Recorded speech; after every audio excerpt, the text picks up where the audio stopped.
team did. Some you there, peasant, pay for my things. Don't procure for me sponsorship. Comes down and goes, yes, sir, Joe.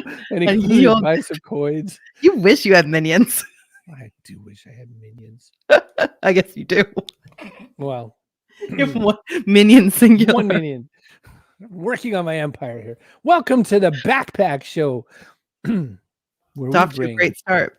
Business insights from unusual places. We'll talk about success and more with Margot Bloomstein or Bloomstein, either one you want, and Joe Pulizzi. And if you haven't noticed, we are sponsored. Yeah, by Joe Pulizzi. Have we got a sponsor today? Really the first of anything like that. And it's a sponsored episode. In some ways, don't feel especially weird about it. I mean, it's just regular, normal here. But no, we're going to talk to two authors. Joe has decided to go back and write again the book Content Inc. That's what all the kids are doing these days. You add a few more pages, put it back out. More money for the same book. That's perfect. Is that what you did? Well, that's what I did with Trust Agents 10th edition, baby. Woo! Is that what you did, Chris? You know, we had to do with Trust Agents 10th edition. We basically had to delete all the things like how to get on the front page of Dig. Oh, what a bunch of idiots. Who wrote a book with technology in it? The worst idea ever. Margot's is about trust, so it should be perfect. Her book is called Trustworthy: How the Smartest Brands Beat Cynicism and Bridge the Trust Gap. And it's very appropriate that we have Margot on at the same episode. Let's just call that what it is. It's very appropriate.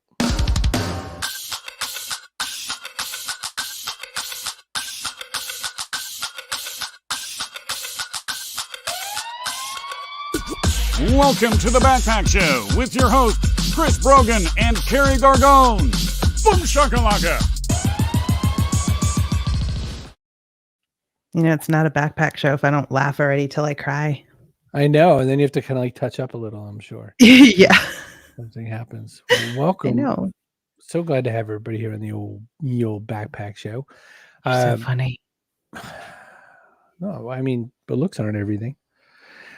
But you know what? I also have to show you. No, I never know what you're doing over there.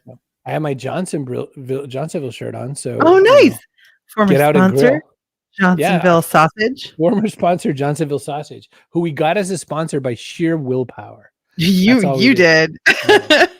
I had these delicious Johnsonville brats, and I said, man, I forgot how delicious these were.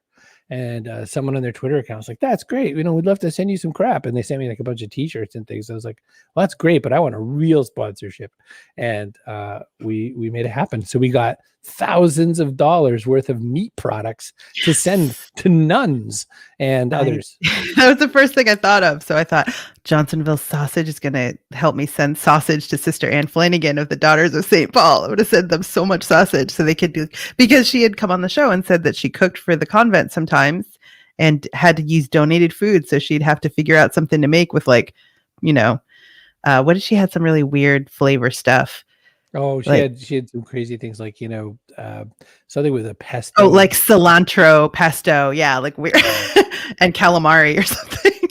Nobody wants that. And we were like, come on. So she did pizza with the Johnsonville Sausage, and it was a great big hit. So delicious. I consider that a success all around. So I don't know. I've been debating back and forth who I'm going to put on first. She was sponsored, so you're going to have to put him on. But I think he would defer because he's nice. Well, I also have to know about these brats later, so maybe I'll have to bring Margot out first now. Ask about the brats. Joe, but I have to ask her about this. So, Ready? Margot, who's an Usinger or Usinger or something? What are we on about here? Yeah, Usinger's brats. I could not let that go. Johnsonville is excellent, in part, I think, because they're available. You can get them lots of places. Like, I don't live in Wisconsin. I live in Massachusetts, and we have access to Johnsonville here. But we have family in Wisconsin, which is the land of Usinger's brats, which are hands down amazing. But I will say, all brats are good brats, but these are really, really good brats.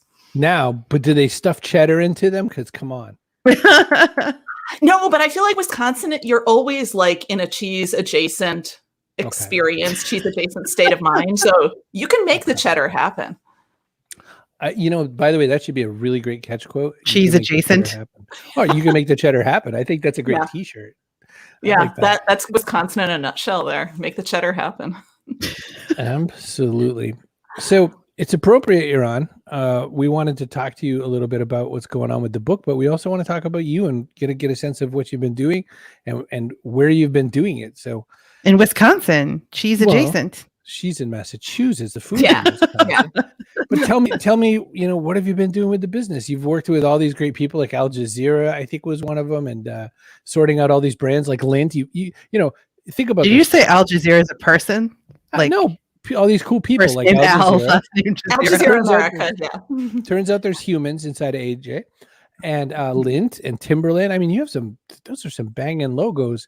What have you been doing for these people? How do you make them feel more appropriate?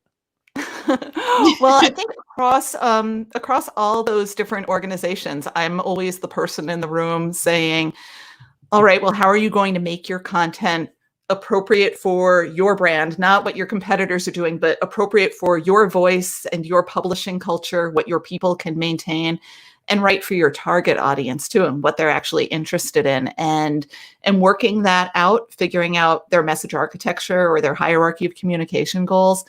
That's the thing that I do. That's the thing that I've done with every client over the past 20 years, whether they make chocolate truffles or construction boots or news media. That's kind of the common thread. Pretend I've just landed on this planet. What does message architecture mean?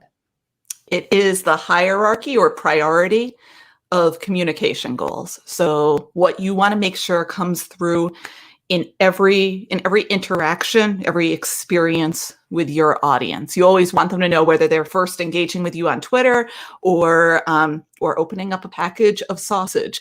All right, this is the brand that is always consistent or reliable or fun or quirky.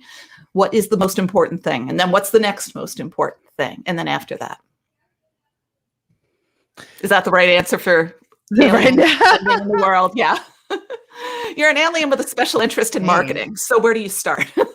I mean, Lord only knows. But I was curious because the language of that was I was just sort of thinking, well, how does anybody know? Like that must be a very long meeting, even just to like when you say, what do you guys think your brand architecture is? Do they all just like smile politely at you? I find there's a lot of, well, we want to be modern. And I'm always thinking like, well, who doesn't? Right. And how does that differ from what you've always been doing? So one of the tools that I developed, I guess going back about 10 years ago now, to get at that is to facilitate a message architecture exercise. And I developed a tool called Brand Sort, which is a deck of about 90 cards and the process around it to facilitate that conversation. Because yeah, I think everybody wants to be modern or innovative or smart. But I want to figure out, well, do they want to be smart or wise or savvy? Do those words have weird connotations in their organization? Or do people get kind of like a little bit tweaked out when they hear some of them and think, well, that's really one of our competitors? So that's what I'm trying to get at through that process. You sold out of your Brand Sort cards. What the hell? Yeah. Yeah. When are they coming sold back? out of the Brand Sort cards because I was focused on the book. Somebody. That's what everybody hopes for. Oh, you had to like write more of them or something? Yeah. Good problem to have. Need to come up with new adjectives. Well, maybe you could get that sorted out. Yeah. I'm just gonna keep doing I it. feel like you almost deserve a yellow card. That is a bad. Boom shakalaka! Yellow card, Brogan. And Brogan is going down like a bag of hammers tonight. I mean, it was on the edge, so I just tipped it over. It's fair. Right. That's what I thought. So let's talk about the new book for a second. You have a book called Trustworthy, talking about how big brands can be poop heads and maybe how not to communicate like a poop head. That's not the title. It's sort of something like that. I don't know. Subtitles are hard. How the smartest brands beat cynicism and bridge the trust gap. Let's say, for example, you're a trillionaire, the first trillionaire in the world, and you have a website that dwarfs all these other sites, but we have to be really nice to them because we all sell books on them. Hey, look, they are right there. How do you help a brand like that make its way through this mess? Like, for instance, I think 2020 was a great moment of sort of realizing that a lot of our gods we shouldn't be praising. We found a lot of false idols this past year, and suddenly people like Ellen are like, oh, never mind, I'll leave. And James Corden goes, ooh, well, I guess I'm done. And like a whole bunch of people just kind of left. But brands are also running into this. They're getting smashed around. So how does that translate to what you've got in Trustworthy, and how does it translate into what you advocate? Well, I think what we've seen over the past year, over the past couple years, is that more and more consumers expect more from the brands in their lives. I don't want to say like we want relationships with the company that makes our dishwasher detergent, but at the same time, I think we do expect that if we're going to give an organization money for whatever kind of product or service or ongoing kind of experience, that we want them to behave in a way that is not abusive, that is not destructive or disrespectful, or that undermines the other things that we value. And I think that as people have kind of come to expect more from organizations, and they've seen how some organizations have responded, maybe by making their values visible or getting more political or engaging on political issues, I think that has become sort of a cycle where, all right, we're seeing brands respond to our needs and our demands. And so we're expecting that now from more and more organizations, because you don't just have to do business with the only game in town, the only player in town in whatever industry. You can take your dollars elsewhere, vote with your dollars elsewhere. So I think that we're expecting more from brands and speakers and organizations. One of the things you talk about, Margot, is the Whisper Network. Can we talk about what that is? I mean, I know what it was in elementary school when I got in big trouble for passing notes in the 4th grade, but I think you're talking about something entirely different. Yeah, I think as we've talked about that term, I've seen it used in a few different contexts. One is when people are deciding where they want to take their time and talent and skill and where they want to work. And I think for many of us in certain industries, we do have a little bit more freedom to say, well, I'm going to choose who my clients are, or I'm going to choose who my colleagues are, or where I want to do business. And then we start to dig a little bit to find out, like, does this company live up to their stated vision and values? Do their values align with mine? And sometimes you hear in the back channel, people do talk and say, you know what, those values are not going to be coinciding with your values, or here's what really happens behind the scenes there. Or maybe they've made a big play around #MeToo, or making a big play around their commitment to diversity, but they're not really continuing to invest in that. They're not doing the work to improve what's inside their company the same way they want to improve what's outside their company. And I think potential employees have those discussions. I think consumers also have those discussions to say, yeah, the brand is known for this. They've put out the right kind of ads. They've sponsored the right events. Everybody's holding a banner in the pride parades, but this is what the organization is really like. And right. I think that those whispers are becoming a lot louder because of social media. They're not really so back channel anymore. And I think for any organization to think that they can act in a way that doesn't align with their stated values is really dated thinking. There's a brand I thought of right away when you were talking about this was Burger King. And one day I watched this great ad about anti-bullying, and I was like, oh, that's kind of cool. Good for you, Burger King. And they had this kind of thing where they punch the crap out of a Whopper and then hand it to someone. And this is their way of explaining how, bullying or violence or whatever happens. It was weird. But like another week or two later, they're on to some other cause. And then they were on another cause. And I was sort of like, which one of these do you want, Burger King? You can't have 8 causes. Like, we're not going to work that well with that. And it really just started to seem like, well, I don't know, whatever's going to get us some attention. And clearly that's not going to work so well. Yeah. I mean, I think one of the issues around brands making their values visible is that, all right, now they've attracted attention, and that's going to attract some scrutiny, and they may mess up, but people are also going to expect some continuity in their message. It kind of goes back to the message architecture thing, where when a brand says what they stand for, people expect them to uphold it. And that's kind of a cornerstone of content strategy, of being able to maintain and sustain a message over time, regardless of who the content creator is. I think that's also just part and parcel of good branding. Good branding is sustainable branding, where your audience can run with the message because they know what that message is. But you're right. I think when organizations start throwing their attention and their dollars around a lot of disparate efforts and causes, their audience doesn't know what to make from that. I think the way they get past that is really by authentically tying it back to who they are. So an organization like a brand like Burger King that says, we're here for cheap family meals, where it's a limited menu, you know what you're going to get, and it's going to be decent value for the money. Okay, let's make all of your causes then around maybe food security or something like that. There are a lot of issues around food and hunger and nutrition, and those all kind of relate to each other. And that's a much more, I don't know, I don't want to get the yellow card on this, but it's a more palatable. Yellow card, yeah. Like kind of gating my terms there. No, I only yellow card Chris, and he only yellow cards me, although it's never fair when he does it to me. Quite true. Understood. Very interesting perspective on that. And it's another place where I was thinking about this is that, so Nike really went double down with Colin Kaepernick. Nike said, we support Colin Kaepernick, all these people, we're going to burn our Nikes. And they went, oh yeah. And then they spent more money, and then the revenue went crazy. Like, they made so much money supporting Colin Kaepernick. But Adidas did something kind of reasonably interesting, which is that they said, we're not going to get into this fight. We're going to go troll the sea for all kinds of plastic and turn it into shoes.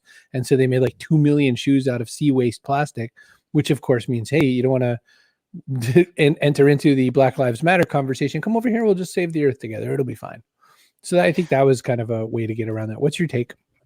So that's interesting. The Adidas example, I think, it's easy to look at it and say, all right, they're choosing to sidestep this other issue that is really in the forefront of everyone's minds. But I think for Adidas, that was I don't know if it was a smart move, but it was certainly an authentic move that aligns with their values. Because back in, I think, 2001, 2002, in there, Adidas was the first company within the footwear industry to publish a corporate social responsibility report to basically say, yeah, we're in an industry that has a lot of problems, particularly in how we interact and how we contribute to the environment. We're a company with a lot of problems, but here's how we're going to start doing things better. And that sort of vulnerable communication, that public accountability of saying, we recognize our impact on the environment, here's how we're going to try to do things better, that really kind of threw down the gauntlet for that industry, for the footwear industry, to say, we've got a lot of problems around child labor, around material sourcing, around environmental impact, global labor relations. What are we all going to do about it? And it caused many more organizations to respond and start to communicate more openly about their efforts. But Adidas spoke out first on the environmental impact, and they've continued to really center that in their corporate social responsibility reporting. So I think in some ways that was, maybe it was a safe move for them, but it was also, it was a wise move for them to continue speaking about those issues. Nobody can call them a dilettante. Nobody can say like, hey, you're new to this problem, because no, they've been focusing on it for a long time. It doesn't make the other problems around Black Lives Matter and policing and whatnot go away, but they're very much staying in their lane. Do you think that consumers are more cynical than they used to be? I mean, I am very cynical, so for me, it's hard for me to gauge. Yeah, I think everybody is more cynical than they used to be, but I don't think that we can blame them as marketers, as folks that work with brands, or as fellow consumers and citizens. I think that we are in a society that has been pummeled by gaslighting from politicians and media outlets that support politicians. We've been pummeled on all sides, from folks on both sides of the aisle, as well as from brands that kind of align on both sides of the aisle, with messages that basically come down to, don't believe the evidence of your own eyes. Everybody's out to get you. Everybody's out to make a buck. All politicians lie, except me. So just focus your attention here. And I think that kind of messaging does cause people to become more cynical. When you're hearing, don't believe the evidence of your own eyes, don't believe any sort of personal experience that you've had, that weakens our ability to take in information and have the confidence that we can evaluate its quality, have the confidence that we can determine if it's coming from a good source and maybe weigh it against other information that we already know. Because I think that when we have healthy skepticism, that's when consumers are able to say, well, I don't believe everything at face value, but let me continue to dig. Let me bring in alternate sources of information and kind of weigh what I'm hearing so that I can have a more informed opinion. And I think that kind of skepticism is healthy. That's what smart brands cultivate in their audiences. They tell them, like, here's more information. Look, we're gathering it from multiple places, curating it from multiple sources. Become a more informed consumer. That's skepticism that is healthy. It's cynicism where people wall themselves off from new information. And that, I think that's the thing that brands can start to address, because yeah, we've lost trust in a lot of traditional institutions, in a lot of areas of the government, maybe in the CDC. But the area where people still do have some faith and interest, and certainly interest in hearing more, is from the brands with which they choose to surround themselves. So I think there's a real opportunity for many organizations to wade in and start to rebuild trust with their audiences, start to empower them with better information and access to more information. So I think that's a good point to be. That is a very good point to be, and it's a good point to pause. Margot Bloomstein, stick around with us. We've got some questions for you in a little panel thereafter. Hang tight. We'll put you backstage. Boop. Hey, that means that I get to do... What? Now we can fit into our orange graphic. There we go. Yay! We are sponsored by the book Content Inc., Joe Pulizzi's new version 2 of Content Inc. Look at that graphic. Isn't that gorgeous? Edition of the book, which you have at your desk. It's like, I don't know what you're talking about. So it's like everything that JP does, top shelf. So we have. I believe it arrived with cookies. I only heard about them. I didn't receive any. I feel like this messaging architecture that Joe has created would be Margot approved, but we'll have to ask her that question a little bit later. I mean, anything with cookies is going to be Carrie approved. That much I know. So listen, this is important because Margot just got done talking about it too.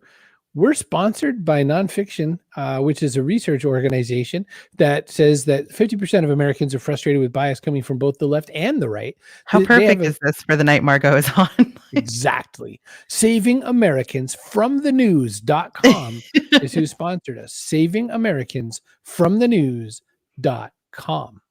Hey, and if you want to look up what the heck that's about, we're sponsored by Presearch. If you don't want to do anything with the big Googla, you could go to Presearch.com, which is a completely different search engine, also driven by cryptocurrency. So you can do something really cool there that you can't do on Googla.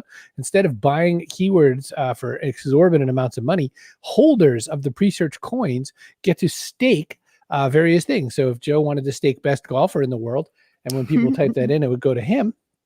You just have to put, your coins where your mouth is and say, I'm going to hold on this one. And you don't have to give away your coins. You just stake them. Presearch.com. I've been using it exclusively for 3+ weeks, except when but you were logged out, so you didn't get any coins. Coins. So I finally got logged in with my thing, so I have coins now. Hey, want to make a show like this only slightly better run? We have a StreamYard, cbrogan.me/StreamYard. You just build a site, great video like this. You could do all kinds of live streaming to lots of places. You can make it look almost like a real show. Hey, bring your own content experts. Yes. Like authors. All the people. Hey, listen, do you like this show but find us unattractive? Listen to the audio podcast. We're sponsored by Castos. That means you can go anywhere that there are podcasts, type in the Backpack Show. There we are. In fact, you should try that right now on your favorite mobile device with your favorite podcast app and subscribe. Even if you never actually listen to an episode there, subscriber numbers matter. There you go. Say, would you like to have your own .online domain? I mean, who wouldn't? You could have orangeshirt.online. Just go to cbrogan.me/online, put in the code Chris, all caps, and you can get a domain for $1 for an entire year. So you don't even have to wake up with drunken domain purchase regret. You are safe It's from just drunken 99 cents or whatever. domain purchase. 99 Now cents? listen, it should be either way they type it in, but it's all caps, so don't forget. Chris, all caps. Otherwise, it'll cost you $8,000. No, it won't. Stop Not it. really, but not a buck. No. Look at this background. Okay, we have to change it. It's very cheerful, isn't it? It's a very Yeah, cheerful social. I know, it makes me color. want to say nice things and kiss animals or something. Fix that quickly. All right, let's get us a Joe. Hi, Joe. Hello. That was really quick. Listen, we got ads to do. Well, I want to say thank you because I know you've been, is this your 150 plus show? And I had to actually pay you to be on the show. So thank you for that. Well, we've said this now twice. You can't pay to be on the show, it turns out. But we had Colin Pape, who runs Presearch, on the show. And we had to tell him, we had to explain the same thing twice because in Presearch sponsored. And then so I started using it because I'm like, well, I probably ought to use what the sponsors do. I liked it so much, but I had so many questions I had to drag him on. But with you, it's a little different. I may have read Content Inc. once. And we weren't interviewing marketing people for the longest time ever. Yeah, you're That one was of a a good very decision, few Carrie. marketing You veered away from that. We talked to dominatrixes and nuns and documentary filmmakers. Chris, you were in the first version. You're in the second version. Now, Carrie, you're in this one too because you got the backpack shows in there. So there you go. Yeah. So Carrie, you're on page. You just didn't get the cookies. 314. Well, if I have to choose between the two, Joe, you'd rather take cookies. Exactly. I'm not sending you the book. I'm just sending you the cookies. In page 314, I got my priorities straight. Chris Brogan and Carrie Gorgon. I mean, what better content is there than cookies? They're amazing. Sorry, Reed, go ahead. I said, I called you guys amazing. Amazing. We got an adjective. And then still, I called you guys amazing and still couldn't get on the show for free. But let's talk about something. What would you like to talk about? Yeah. Golf, yes. I've got my golf polo on, especially for you. I love it. So this is the show where Chris does whatever he wants. Like, welcome to the Backpack Show, where we read flattering parts of books about our own show out loud for you to listen to. Whatever gets the ratings, right? I don't know. Does this work? Pandering might work. I don't know. We'll see. But we don't know we don't know how to get ratings. We were talking before, so I brought my golf shirt on, and on Monday I golfed 100 holes in one day. It's our big charity event for Orange Effect Foundation. That's the charity we've had since 2014, speech therapy for kids, and it's weird because it wasn't a thing until last year, and pandemic happened, and we didn't know what to do, and we were struggling to raise funds, and then Mike Balzano, which is one of our fundraising chairs, said, let's try this 100-hole thing. And, $100,000 later, there it is. I couldn't believe it. So it really worked out well. And we're able to deliver over 1,000 hours of speech therapy for kids who need it. So it was a good event. Why do you think that went so well? Do you think, people who like golf just have more money? Like, what's the story? First of all, people right now are very generous. I've found more than normal. So I want to throw it out to all the people. We had 475 supporters of the event, but I think that it's something unique. It's not the same old that you're trying to, hey, we've got this new thing out or whatever. You've basically got 26 crazy people that decided to go out and golf all day long. We teed off at 6:30 in the morning and ended at 8:30. Some people ended at 9:15.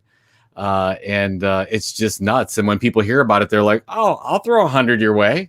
But we try to tie it in and say, oh, look, if you do 250, that gets you 5 hours of speech therapy. And then every twosome, it was a 2-person scramble, and every twosome got an Orange Effect kid.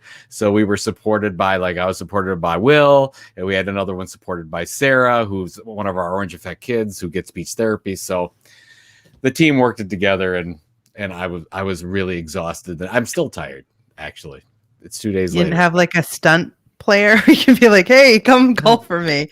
Like the person who books sponsorships for you. Like, hey, you, book a sponsorship for me. The peasant that you called before the show. Like, does he have a peasant that pays for things like you this? there, girl, go and play golf for me. Please go. It's for the kids. Yeah, this is a kid-friendly show, right? So Yeah. yeah. You know, Anyway, ostensibly. yeah. Well, we never anyways, know. but yes, it was a great outing, and we'll probably do it again because it seems to work, and yeah, it's fun. You know how we kind of know each other's stuff, or like in our space, we kind of know what each other's doing, but we don't always know what each other's doing, and we kind of like smile politely, like, "Hey, you're probably doing some things," and you say that at like hallways when you see each other for the 31 seconds you see each other. I've looked at this book twice. I didn't like, pour through it. Although the first time I read it, I was on an airplane. So it was a really like, one of those reads where you don't move.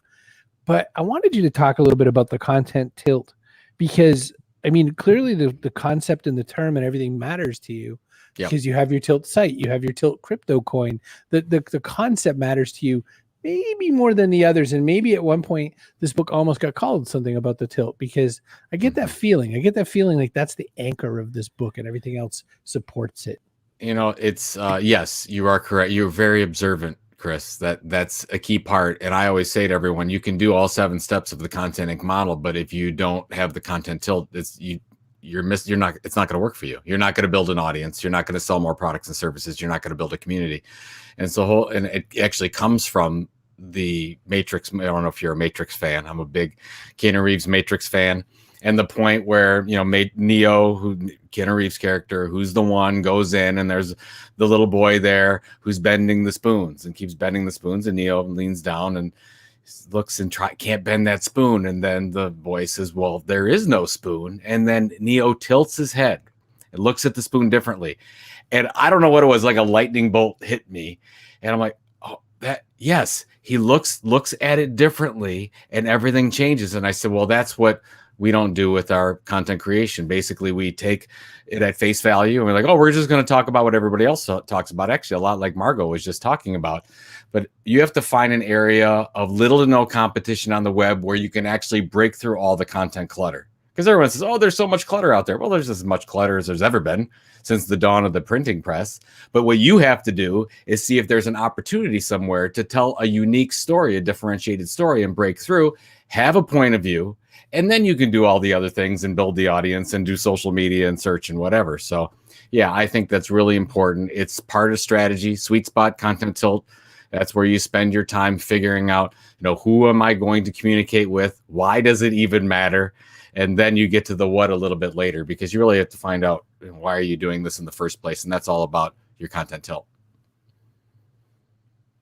So why revisit a book you've already written? Is it because you've discovered new things you want to talk about, or was your publisher just like, seriously though, we need to make more money off this book? No, I'll tell you, Carrie, Chris makes it sound. You could have been that second one. No, you want to know what it is? What it was here is I was writing mystery novels. Like so I left Content Marketing Institute. My wife and I own Content Marketing Institute. We sold in 2016. I stayed until the end of 17. I took a sabbatical year in 2018. And then I actually wanted to write something that my wife would actually read. And she reads mysteries and thrillers. And she's never read any of my marketing books, except for the acknowledgments. She wants to see what I say about her. Okay. But I'm like, I would really like to write something that she likes. So I'm like, okay, I'll write this thing. First of all, it's much more difficult to write a mystery thriller than to write a business book for me personally. So fits and starts. 2019, I wrote a thriller called The Will to Die. It did fairly well, won a couple of awards. It sold, it did okay. And I said, I think this could be my next career. This is my move. I started on the second version of The Will to Die right after, it was about March 12th, I don't know, of 2020. I don't know if you remember what was going on about that time, but it was lockdown time. Blocked it right out. It was, yeah. So everything changed. And about a month later, I start getting messages. A lot of our colleagues were hurting, laid off of work. We didn't know uncertainty, what was going to go on. And so they started reaching out to me, direct messages, texts, whatever, saying, Joe, is this Content Inc. model, is this still relevant? Because I'm going to start a business and I want to build an audience and this is a thing. And then I started to look at some of the analytics we have, and the page views were up on the site that I've ignored for years, and the podcast that I stopped producing for 2 years, the downloads were going up. And I'm like, this is weird. So I called Danya, my executive editor at McGraw-Hill Education. I said, Danya, can you look at this stuff? I'm like, is this crazy? Like, are people actually engaging in this content that's 5-6 years old now? And she says, yeah, I see it too. Let's do another version. So from that moment on, I said, okay, I think I can be more valuable to the world right now by not writing another thriller. Let's focus on Content Inc. So rewrote that. We did all new case studies, global this time, thankfully, updated the model, made sure that it actually worked. And I actually put in the You whole... market your books, market your mystery books. You can market the hell out of those mystery books, bro. Come on. Yeah, I know. Eat It's your own crazy. dog food. It's crazy. Yeah. So then, and then I couldn't just leave the book thing. So I said, well, let's start another business. So this is my fourth business, thetilt.com, which is an email newsletter dedicated to content creators who want to build sustainable businesses. So it's my mission right now is to focus on content creators with the book and everything else we're doing. And of course the Tilt creator coin that I'm 100% into, and, just trying to figure things out. So I got to ask about the newsletter thing, only because also, all right. So I purchased, I haven't bought a newsletter in my life, and I bought Sam Parr's The Trends, trends.co that he has. Sure. Well, Sam is also the guy who sold The Hustle to HubSpot for That's a right. $1.5 million. And I had tweeted something about loving his newsletter, and he like retweeted me, and I kind of pooped my pants. I was like, he saw me, notice me, senpai. Is that part of the reasoning behind the Tilt? Because you went, whoa, wait a minute, there's a little bit of gold here if people get a little smarter about things like newsletters. Is that why this fourth business came about? Well, the focus on the content creator, that I'm frustrated right now with a lot of the things that are going on in the creator economy, if you want to use that term, because they're so platform focused. All Twitter and Twitch and YouTube, they're all basically saying, oh, we love you, creator, come live on my platform, we'll throw all kinds of revenue opportunities to you, which is fine, and I like what they're doing. It's also very seductive, and I don't want a lot of entrepreneurs to get stuck in whenever they change the rules, which they always do. Like Substack's a good example. I like Substack. I like what they've done with e-newsletters there, but they don't really send you any more traffic, and you sort of do get caught in their platform, and it's hard to move. So I like making sure you're more, I'm a big decentralized fan. You've been talking about this on the show. So I want to go that direction. So I really wanted to see that happen. And then the other thing with the e-newsletter, I like this. If I can have my choice, I want to start on a platform I have more control over. And that if I can get the permission of an audience to opt in, I want to start there. Yes. Could I start on YouTube? Could I start on a podcast? Could I start on a Twitch channel and maybe be more successful? I don't know. Maybe not. The audience is already there. I got to work harder in email, but I don't have to then have a secondary strategy to move those people off those platforms to get them into email. We're starting with the hardest part first. So yeah, I think that I'm still as bullish on email as I was in 2013 at Social Media Marketing World, when I'm on stage telling everybody, forget social media, go to email, and they're booing me. And I'm like, no, really, email is, it's still the thing. It's, if you're telling me which channel I would focus on right now more than any other, sorry, opt in email. That's where I'm at. For real. Yep. So people don't want to hear it, or though. a show, or a show on using StreamYard technology and being able to syndicate to multiple places at the same time. That would be a close second. Well, listen, very diplomatic of you, Joe. That, but I still want cookies. Oh, you'll get them. You don't listen. He's thought about that 4 times already. Oh yeah. Well, I don't know what kind of cookies you want. Are you kidding? If there's anything else but chocolate, it's a waste of time. Oh, you want chocolate or decadent? We have chocolate and decadent chocolate. Hey, listen, I'm not fussy as long as it's chocolate. Okay. I received decadent chocolate, just so you know, and it was delicious. Well, whichever one's better than that. I think it was. I think Margot said. Maybe Margot. Maybe I'm talking out of school here, but I thought Margot said if there's decadent chocolate, that's the only choice. Somebody said that. How can you? But you can one up chocolate with decadent. Yeah, she did. So she said. She did. Okay. Yeah. Well, see, normally presented with choices, one involves chocolate and one involves like raisins, and for me, that is not a difficult choice. Is what I'm saying. So, by the way, just chocolate involved, I'm in. Just a tip for people with books or doing giveaways or whatever. We did the whole book cookie thing, and we had like a 95% return rate on that. Which, by the way, you're from very busy, important people. And I'm like, and it was, by the way, it's my wife's idea. It's totally hers. I can't take credit for Well, how about it. that? We're talking about it at length, and I didn't even get any cookies. Like, that's how much we're talking Well, I'm about like, it. That is well, a remarkable thing. It's great, but here's the problem on social media sharing. Everyone's talking about the cookies, and then, oh, by the way, Joe launched a book. I'm like, Yeah. okay, well, whatever it takes. So what's new in the book? What's an unexpected treat people will find in the book? Well, if there's not cookies. Well, we go through the different revenue types, which is a little bit of an adaptation because so much has changed, so much with the social platforms. But a lot of the focus in this book is, first of all, making sure you've got the right goals when you start this thing off, like any entrepreneur should, but also that you plan for an exit from the beginning. And then when you get to the point where you might want to exit, we go through that process of, okay, do you want to be a big enterprise? Do you want to grow into something larger than you are right now? How do you staff that? How do you scale that? Or do you want to sell? And so I basically go through multiple cases, including my own, of, how we sold the company, how you look at that, how you look at multiples, what your business is worth. And what we found out looking at all the case studies is in about if you do it right, you focus on one audience, you find your content tilt, in 5 years, you should have around a $5 million valuation. And that's what we've sort of found. And I love it. The problem is with the model, you get crickets for the first 2 years.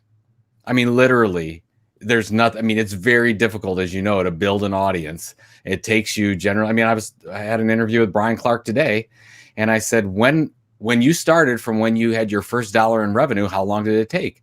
He said 18 months. I talked to the team at teachbetter.com, which is now a multi-million-dollar educational platform. I said, how long from when you started till you had a big enough audience to generate revenue? They said 18 months. Mine was 22 months. So that's the thing is, once you can get past that barrier of, okay, we're figuring out the model. We know we're becoming this, loyal, trusted arm for a bunch of, for a community, for an audience. Then you make it to the point where, I can generate revenue, and then you do a hockey stick. So that's generally what we see. Make it to the 2-year mark, sky's the limit, and you're seeing exits like The Hustle that just sold a HubSpot for a bunch of money, or like Morning Brew. Right. And so the thing is that most people stop after 6-9 months, and they think they can build an audience in that amount of time. And you can win the lottery, but it's hard to do. And it is a lot like a lottery in some ways. And I'll throw one other hint in there for free. Don't keep changing what you feel like talking about 90 degrees every few months, because then you could take 16 years and still not have that monetization and exit. Mm-hmm. It turns out, just math. Well, I mean, and we've been, how many conferences have you and I been together? And all of them. When you like walk by, you don't stay for my presentations, but you generally walk by and at least see what I'm talking about. They're always the same. I've had the same presentation for 10 years. I think content tilt has been in every present, and you just keep reworking it. You're working on it. I'm still trying to perfect that presentation, but I'm still focused on the same kind of audience, still focused on the same kind of thing. You just try to reinvent yourself and make sure you're relevant and talking about the right things. I talk about law. He didn't even stay for mine. He just like wandered off. Thanks, Christopher. And he took your cookies. I took right, and then he's like, "Oh no, I have law questions. I better carry it home." Better help. Something you said about that was really funny. There's kind of two people. There's somebody who's, they write their book, they rewrite their book. No, and I trust agents 10th anniversary, so like I'm not throwing any rocks. But there's people who are known for that one big idea their entire career, and anytime they veer and write another book, that goes nowhere, never goes anywhere. You know what I mean? Book yourself solid. Poor Stelzner. Michael Port. I don't know why I said Stelzner. He's on my head. Michael Port. He's written like 5 other books. I love 3 of those other books more than I like Book Yourself Solid, but he's always Joe has other books, Killing Marketing, Epic Content Marketing. Killing Marketing is a great book.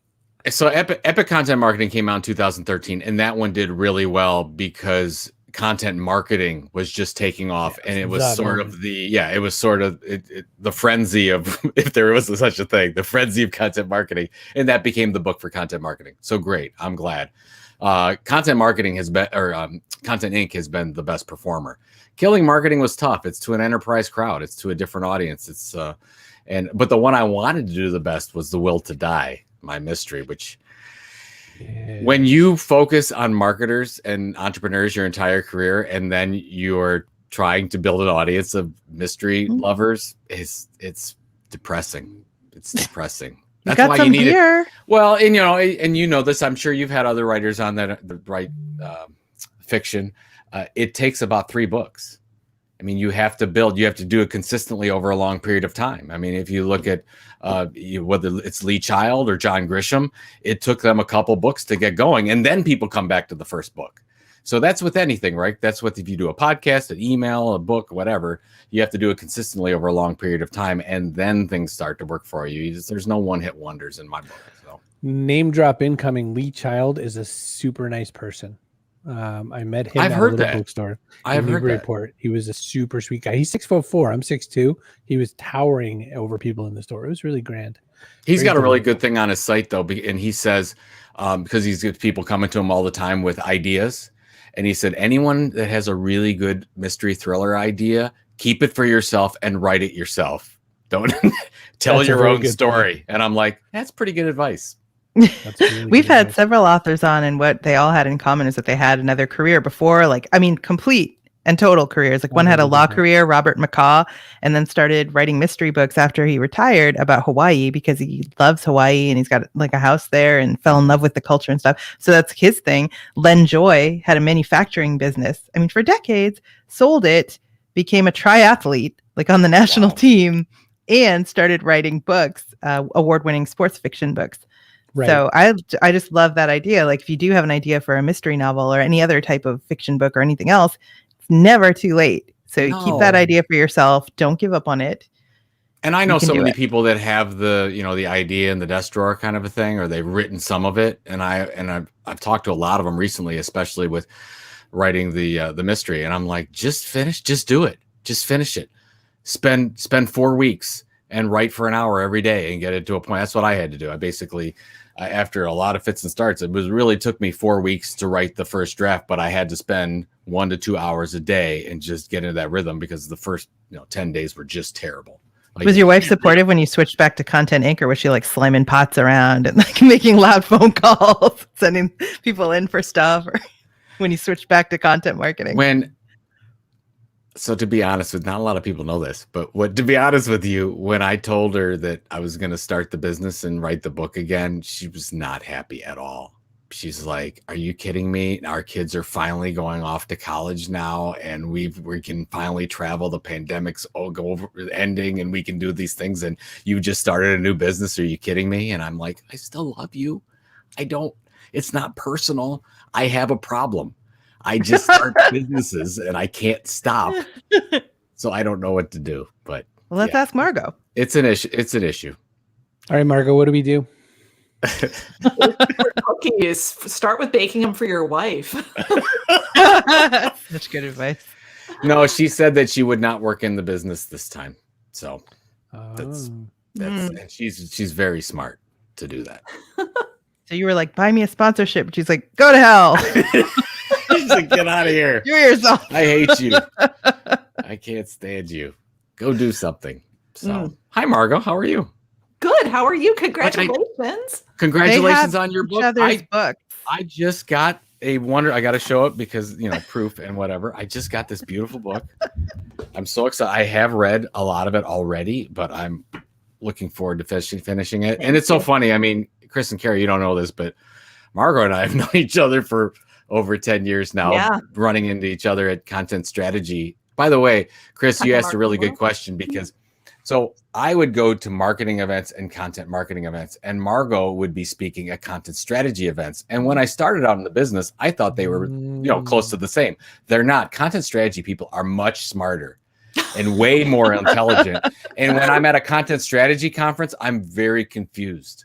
I don't really know what's going on. They're talking about, meta things and architecture this, and I'm like, I'm in marketing and publishing. I really don't know what you're talking about, but we she's need smart. both sides of the coin, though. Like, I always feel like content strategy and content marketing is how you execute, one way of executing on content strategy. So we may be nerdy, but thank you on the content marketing side for helping to make it real. Well, but you got to, this content strategy is a part of all divisions of the company.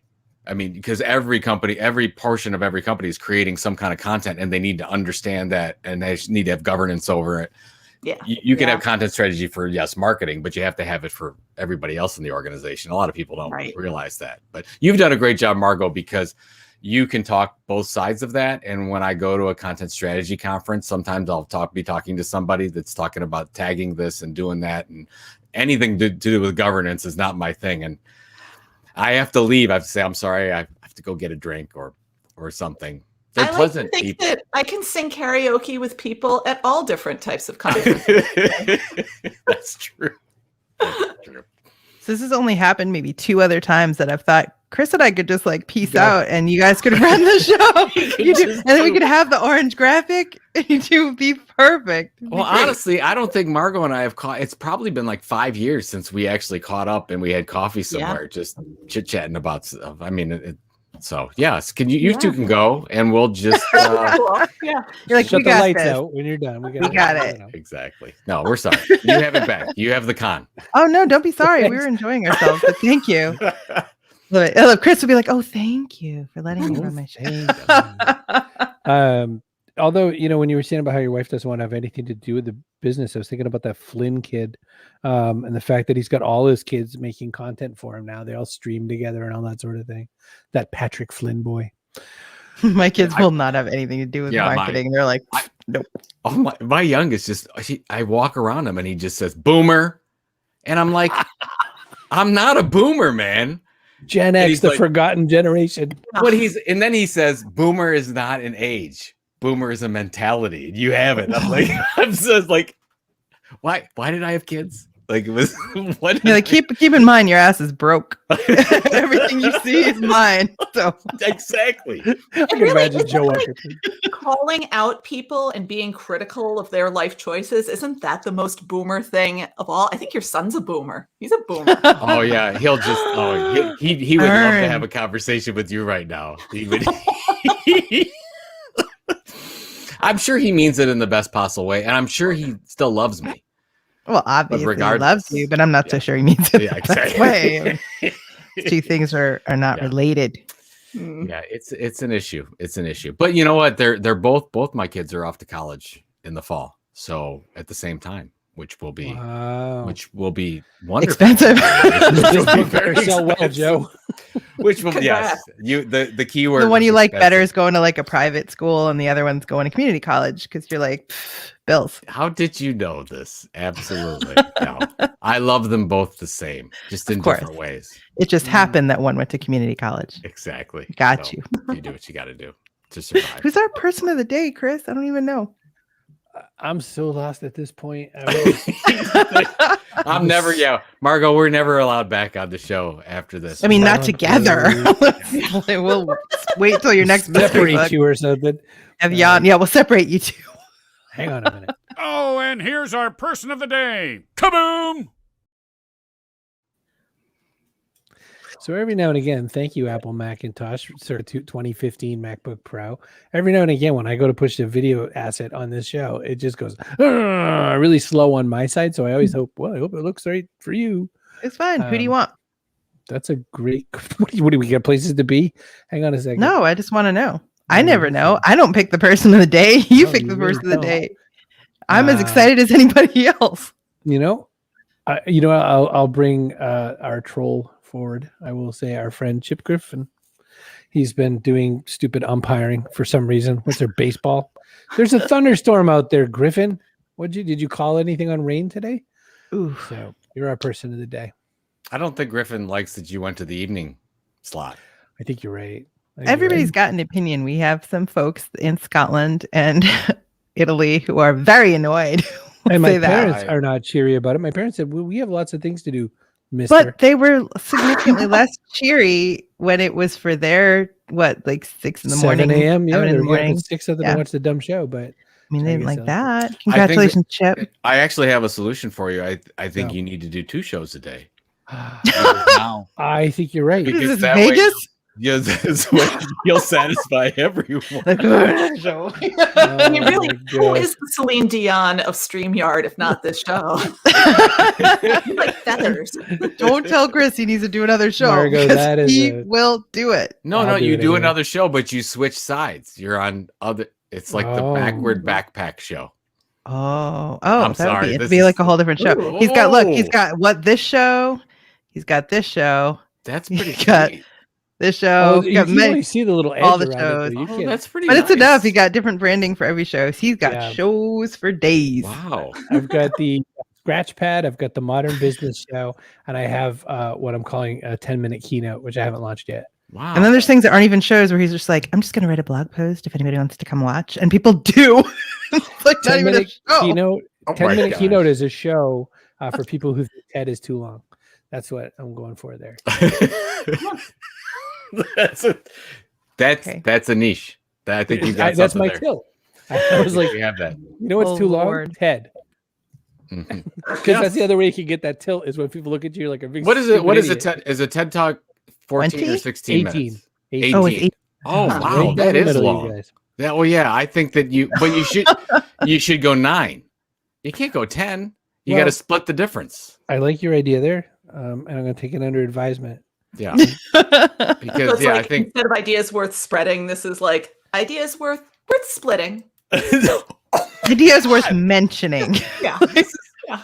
you can't get this branding advice. Like Is those that- ideas Dude, worth I know. editing. oh, I'm also putting Ideas for which you need Tim's and Webster's help to turn Yes. into a TED Talk. Yeah.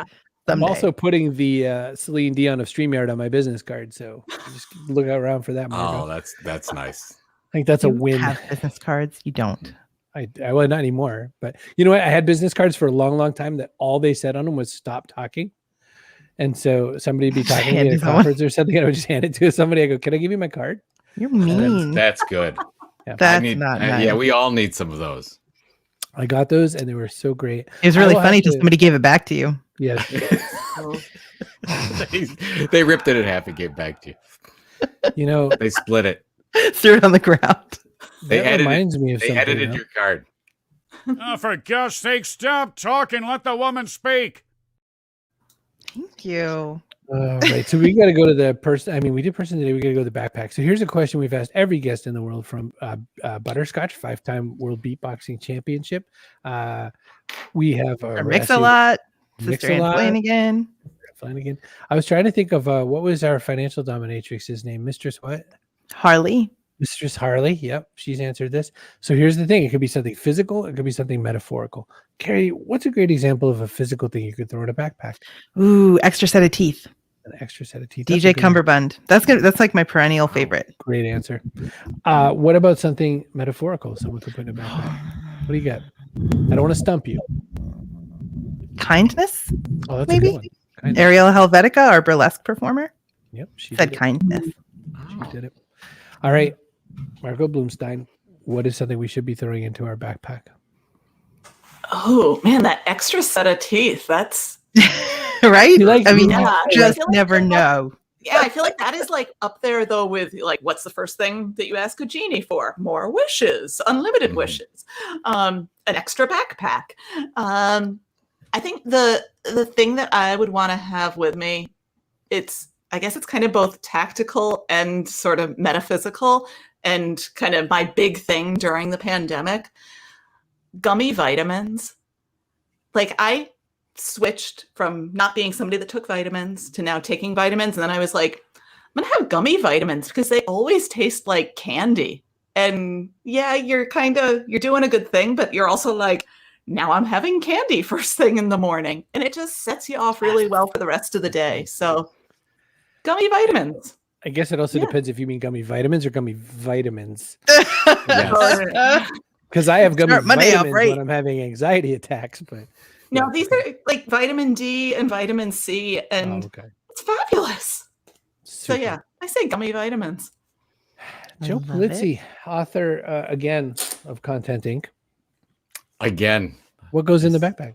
I'll be serious because I've been joking the whole time, and I have it right here. I have one of them. So this is my little orange notebook. I have about 77 of them just laying around here, and I write everything down. And I'm a big goal setter, and I'm a big goal reviewer.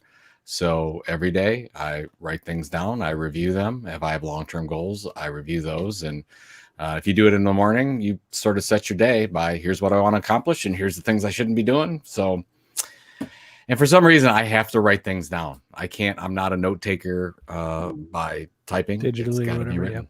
Yep. So that's my jam. I hear that.